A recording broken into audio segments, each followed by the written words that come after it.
For over 80 years, people have been talking about one prophecy, Edgar Cayce's 3 Days of Darkness. Most people imagine the worst, no sun, no stars, total chaos, and the end of everything we know. But what if I told you that is not what Cayce actually said? What if the real message was never about fear at all? If you want to hear the full story, comment yes right now. He was not a scientist. He was not a priest. He had no special degree or title. He was a simple photographer from a small town in Kentucky. But the world came to know him as the sleeping prophet. Edgar Cayce had an extraordinary ability. He would lie down, close his eyes, fall into a deep trance, and from that state he would speak. He gave medical diagnoses to people he had never met for diseases doctors could not even identify, and most of the time he was right. He gave over 14,000 readings during his lifetime. These readings covered everything from healing the body to the mysteries of ancient Atlantis to the very purpose of the human soul. He predicted both world wars before they ever started. He spoke about geological shifts and climate changes decades before the rest of the world even noticed. And now, in 2026, as we face real energy blackouts, rising global tensions, and a world that feels more uncertain than ever, people are opening his old records and reading his words with completely new eyes. But here is where everything changes. Here is the twist that most people never hear about. Cayce did not see the 3 days of darkness as punishment. He did not see it as the end. He called it a time of purification. He believed that darkness does not come to destroy us. It comes to reveal us. When the lights go out, when the noise of the outside world completely stops, that is the moment we are forced to look inward. That is the moment we find out who we truly are beneath all the distractions. He taught that this was not something to fear. It was something to prepare for, mentally, emotionally, and spiritually. And the most powerful part of his entire message, the future is not written in stone, it is not fixed, it is not locked. Human consciousness, the way we think, the way we feel, the choices we make, can change what is coming. Now let us talk about the part that makes Edgar Cayce impossible to ignore. His track record. Because when you look at what he got right, it is hard to walk away and say this was just a lucky guess. In 1935, 10 years before World War II even ended, Cayce predicted the exact alliance between Germany, Japan, and Italy. Not just a war, the specific countries, the specific alliance. In 1944, while the world was still at war, he saw what was coming next. He described a world divided by tension between Russia and the United States.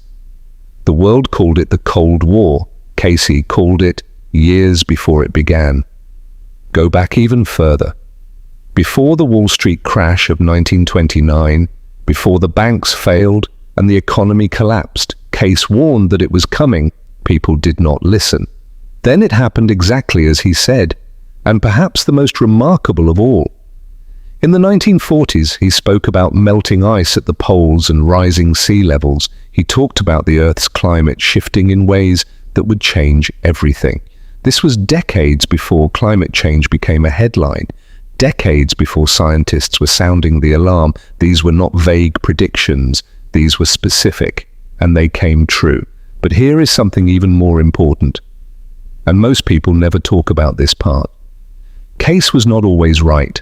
He predicted that parts of California would fall into the ocean by the year 2000. It did not happen.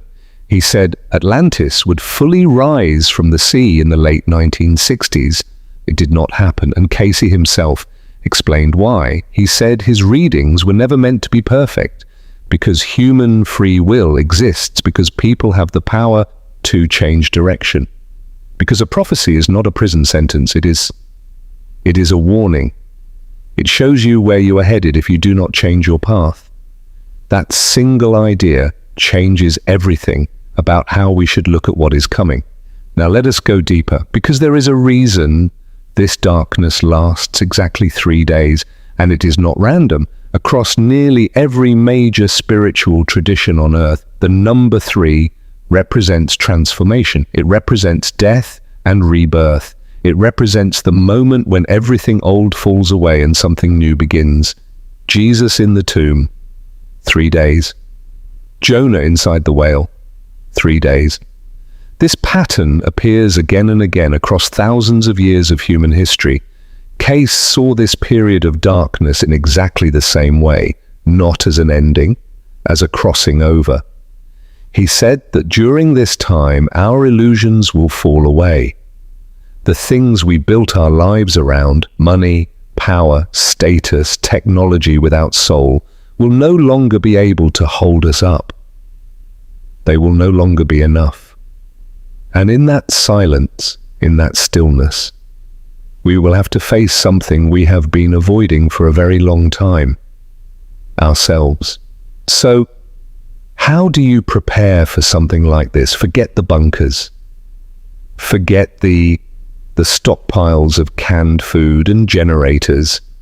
According to Cayce's original readings, the only preparation that truly matters is internal. It happens inside you, not in a storage room. He pointed to 4 qualities that would carry a person through this time. The first, genuine service. When you help others without expecting anything back, you create a connection that selfishness can never build. Isolation is the real danger. Connection is the real protection. The second, coherence. Your thoughts, your words, and your actions must be aligned. When you say one thing and do another, you create a fracture inside yourself. That fracture costs you more than you realize. The third, inner stillness.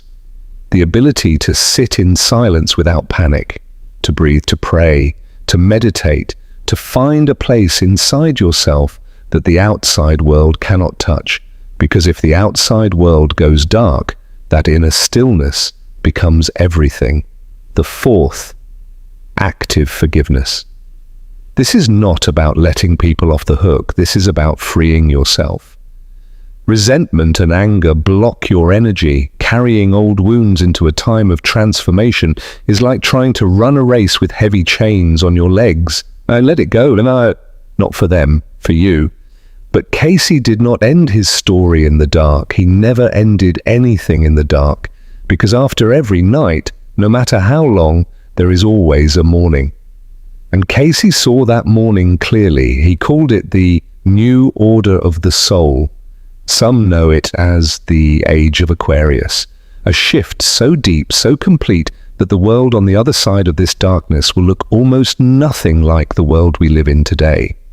He saw a future where humanity stops competing and starts cooperating, where empathy is not seen as weakness but as the greatest form of strength, where our relationship with nature is no longer one of destruction but of deep respect and understanding. He saw a world where people finally wake up to what actually matters, not wealth, not power, not status, connection, truth, soul.